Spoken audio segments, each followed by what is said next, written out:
Michelle Vito masaya dahil ikakasal na ang dating boyfriend. Sa kauna-unahang pagkakataon nagsalita ang ex-girlfriend ni Dominic Roque na si Michelle Vito patungkol sa nalalapit na pagpapakasal nina Dominic Roque at Bea Alonzo.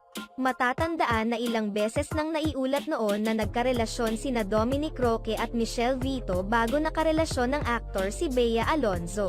Sa kabilang banda, parehong nanahimik sina Michelle at Dominic hinggil sa nangyaring relasyon sa pagitan nila noon hanggang sa bigla na lamang silang hindi nakikitang magkasama na hinuha ng marami naghiwalay na. Samantala, sa kamakailang panayam inamin na ni Michelle Vito na totoong nagkarelasyon talaga sila ni Dominic Roque ng ilang taon at noong 2019 sila naghiwalay.